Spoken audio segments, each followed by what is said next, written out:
حضرت سلیمان کو اللہ تعالیٰ نے حضرت داؤد کی طرح بہت سے معجزوں سے نوازا تھا۔ آپ جانوروں کی زبانوں اور ان سے گفتگو بھی کر سکتے تھے۔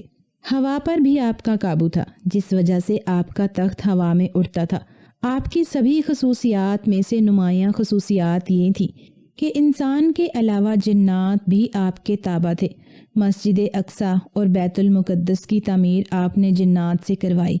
جنات دور دراز پہاڑوں سے، سمندروں سے موتی نکال نکال کر آپ کی خدمت میں پیش کرتے تھے۔ آپ ایک بہادر انسان ہونے کے ساتھ ساتھ جنگجو بھی تھے۔ ایک روایت میں آتا ہے کہ آپ نے سمندر میں کسی سیدون نامی جزیرے کے ایک بادشاہ کے بارے میں سنا کہ بادشاہ آزاد ہے اور کسی کے تابع نہیں۔ چونکہ جزیرہ سمندر میں ہے، اس لیے کوئی شخص اس جزیرے تک نہیں پہنچ سکتا۔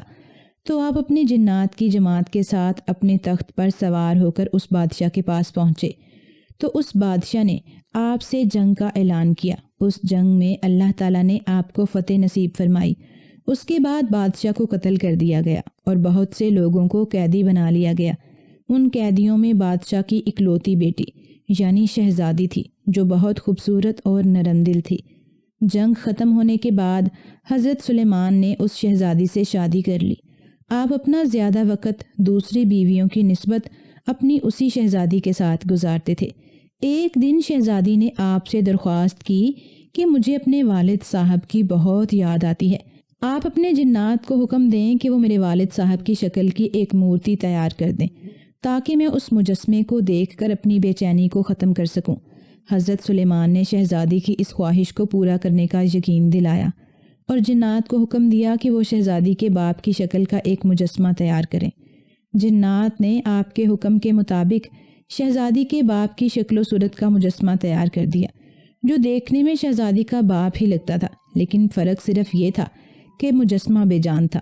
شہزادی نے اپنے باپ کے مجسمے کو خوبصورت لباس پہنا کر اپنے گھر کے ایک کمرے کے کونے میں رکھ دیا، جس کے بعد شہزادی ہر روز حضرت سلیمان سے چھپ کر اپنے غلام لونڈیوں کے ساتھ اپنے باپ کے سامنے جاتی اور اس مجسمے کو سجدہ کرتی، اور یہ سلسلہ تقریباً 40 دن تک جاری رہا اور اس بارے میں حضرت سلیمان کو کوئی علم نہ ہوا۔ جب غلام لونڈیوں کے ذریعے یہ بات پورے علاقے میں پھیلی تو آصف بن خریہ، جن کو جب اس بات کا علم ہوا تو انہوں نے آپ کی خدمت میں حاضر ہو کر درخواست کی کہ مجھے سب لوگوں کو اکٹھا کر کے آپ اور آپ سے پہلے انبیاء کرام کے حالات و واقعات سے آگاہ کرنے کی اجازت مانگی تاکہ میں اپنے علم کے مطابق ان تمام لوگوں کو مدح کر سکوں۔ حضرت سلیمان نے سب لوگوں کو اکٹھا ہونے کا حکم دیا۔ سب لوگ اکٹھا ہو گئے تو آصف نے آپ سے پہلے جتنے انبیاء کرام گزرے تھے ان کے اوصاف اور صفات کے بارے میں تفصیل سے لوگوں کو آگاہ کیا۔ لیکن جب آصف نے حضرت سلیمان کا ذکر بیان کیا تو اس نے آپ کے بچپن و جوانی کے فضیلت و صفات بیان کی، لیکن آپ کے نبی ہونے اور اس کے بعد ہونے والے واقعات و صفات کے متعلق کچھ بیان نہ کیا۔ جب سب لوگ واپس چلے گئے تو حضرت سلیمان نے آصف کو اپنے پاس بلا کر اس سے وجہ پوچھی، تو آصف نے حضرت سلیمان سے کہا کہ اے اللہ کے نبی، میرے دوست یعنی آپ کے اپنے گھر میں 40 دن سے ایک بت کی پوجا کر رہے ہیں، یعنی آپ کی شہزادی ایک اللہ کو چھوڑ کر ایک غیر اللہ کی عبادت میں مصروف ہے۔ آصف کی یہ بات سن کر آپ حیرت میں آ گئے اور سمجھ گئے کہ آصف نے میرے نبی ہونے اور اس کے بعد کے واقعات کو لوگوں کے سامنے کیوں بیان نہیں کیا۔ حضرت سلیمان یہ بات سنتے ہی فوراً اپنے گھر پہنچے اور اس بت کو توڑ کر زور و زر کر دیا۔ اس کے بعد آپ سفید رنگ کا لباس پہن کر ایک جنت کی طرف چلے گئے اور اللہ تعالیٰ سے توبہ استغفار کرنے لگے اور اللہ تعالیٰ کی عبادت میں مصروف ہو گئے۔ عبادت و استغفار کے دوران آپ یہ بیان کرتے جاتے کہ یہ کیسا امتحان ہے کہ میری ہی آل و اولاد ایک غیر اللہ کی عبادت میں مصروف ہے۔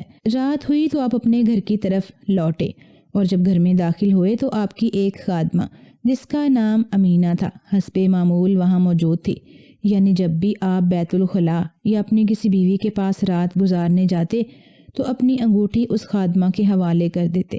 آپ کی عادت تھی کہ آپ یہ انگوٹھی صرف پاک صاف حالت میں پہنتے تھے۔ اس انگوٹھی پر اللہ تعالیٰ نے آپ کی سلطنت کا راز پوشیدہ رکھا تھا۔ بعض روایات میں آتا ہے کہ اس انگوٹھی پر اسم اعظم کندہ تھا۔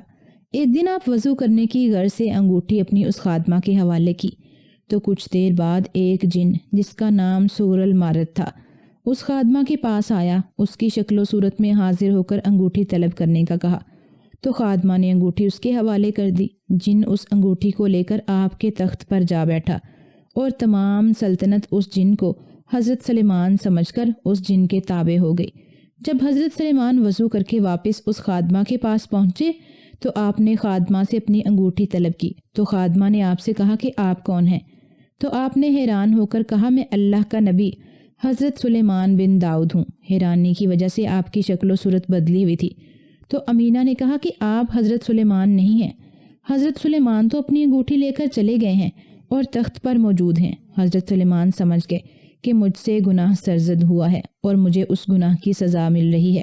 اس کے بعد آپ قمیض اور تہمت پہن کر بغیر جوتی اور ٹوپی کے وہاں سے نکل گئے۔ راستے میں جب گرمی اور بھوک و پیاس کی وجہ سے آپ کی حالت بہت نازک ہو چکی تو آپ نے کسی گھر کے دروازے پر دستک دی تو ایک عورت نے دروازہ کھولا تو آپ نے اس عورت سے درخواست کی کہ باہر موسم بہت گرم ہے اور مجھے بھوک پیاس بھی لگ رہی ہے اور میں چند دن یہاں بطور مہمان گزارنا چاہتا ہوں۔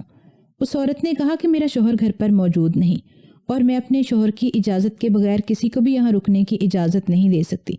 جب تک میرا شوہر گھر نہیں آ جاتا تب تک آپ سامنے باغ میں چلے جائیں، وہاں سے ٹھنڈا پانی پیو اور کسی درخت کے سائے میں بیٹھ کر آرام فرما لو۔ جب میرا شوہر آئے گا تو میں ان سے اجازت طلب کر کے آپ کو گھر میں آنے کی اجازت دوں گی۔ اگر انہوں نے اجازت نہ دی تو آپ یہاں سے چلے جانا۔ اس کے بعد حضرت سلیمان باغ میں چلے گئے اور تر و تازہ ہو کر باغ میں لیٹ گئے۔ جب آپ حالت نیند میں تھے تو مکھیوں نے آپ کے جسم پر بیٹھنا شروع کر دیا۔ ایک کالے سانپ کا وہاں سے گزر ہوا تو سانپ نے آپ کو دیکھ کر مکھیوں کو وہاں سے اپنی پونچھ کی مدد سے اڑانا شروع کر دیا تاکہ آپ آرام سے نیند پوری کر سکیں۔ کچھ دیر بعد اس عورت کا شوہر گھر آیا تو اس کی بیوی نے اپنے شوہر کو مہمان کے متعلق آگاہ کیا۔ جب دونوں میاں بیوی باغ میں پہنچے تو وہ سانپ کو آپ کی خدمت میں دیکھ کر حیران ہو گئے اور آپ کو نیند سے بیدار کیا اور گھر کے اندر لے آئے اور انہوں نے آپ کی خوب مہمان نوازی کی۔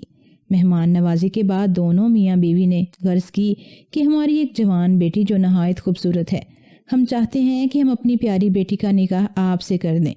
دونوں میاں بیوی کی التجا پر آپ نے حسین و جمیل لڑکی سے نکاح کر لیا اور آپ 3 دن تک ان کے ہاں مہمان بن کر رہے۔ 3 دن بعد آپ روزگار کمانے کی غرض سے گھر سے نکل پڑے۔ دریا کے کنارے چند شکاری ملے تو آپ نے ان سے درخواست کی کہ مجھے اپنی جماعت میں شامل کر لو، شام تک جو شکار کریں گے اس میں سے مجھے میرا حصہ دے دینا تاکہ میں اپنے گھر والوں کے لیے کچھ کھانے کا بندوبست کر سکوں۔ تو شکاریوں نے اس شرط پر آپ کو اپنے ساتھ شامل کر لیا۔ اس طرح ہر روز شام تک جتنا شکار ہوتا آپ اپنا حصہ لے کر اپنے گھر لوٹ آتے۔ روایات میں آتا ہے کہ اس جن نے 40 دن تک حضرت سلیمان کے تخت پر بیٹھ کر حکومت کی۔ ایک طرف سلطنت کے لوگ جن کو آپ سمجھ کر آپ کے ساتھ ظلم و انصافی کی وجہ سے منتشر ہو رہے تھے، دوسری طرف حضرت سلیمان نے لوگوں کو بتا رہے تھے کہ میں اللہ تعالیٰ کا نبی حضرت سلیمان ہوں، لیکن لوگ اس بات کو نہ مانتے اور کہتے کہ حضرت سلیمان تو اپنے تخت پر بیٹھ کر حکومت کر رہے ہیں۔ یہ بات آصف جن تک پہنچی تو سمجھ گیا کہ سلطنت میں جو غلط کام ہو رہے ہیں وہ ضرور کسی جن کی شرارت ہے۔ جب قابض جن سے یہ سب دیکھا تو وہاں سے بھاگ گیا۔ اس نے انگوٹھی کو دریا میں پھینک دیا۔ اس انگوٹھی کو ایک مچھلی نے نگل لیا۔ انگوٹھی نگلنے کی وجہ سے مچھلی کا پیٹ روشنی سے چمک گیا۔ مچھلی اللہ کے حکم سے اس طرف چلی گئی جس طرف حضرت سلیمان شکاریوں کے ساتھ دریا کے کنارے مچھلیوں کے شکار میں مصروف تھے۔ اللہ کی قدرت سے یہ مچھلی حضرت سلیمان کے حصے میں آئی۔ آپ اس مچھلی کو لے کر اپنے گھر چلے گئے۔ جب آپ کی بیوی نے پکانے کے لیے اس مچھلی کے پیٹ کو چاک کیا تو مچھلی کے پیٹ میں سے انگوٹھی نکل آئی جس کی چمک کی وجہ سے پورا گھر روشن ہو گیا۔ جب حضرت سلیمان نے وہ انگوٹھی دیکھی تو آپ نے اس کو پہنا اور اللہ تعالیٰ کی بارگاہ میں سجدہ ریز ہو گئے۔ انگوٹھی ملنے کی وجہ سے آپ اپنی سلطنت کے تخت پر دوبارہ بیٹھ گئے۔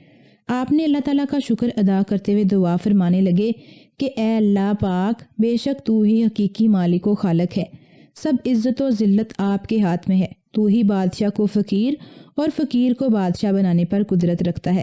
اے اللہ، بے شک تو غفور الرحیم ہے، مجھے معاف کر دے اور مجھے ایسی بادشاہت عطا فرما کہ میرے بعد ایسی بادشاہت کسی کی نہ ہو، بے شک تو بڑا عطا کرنے والا ہے۔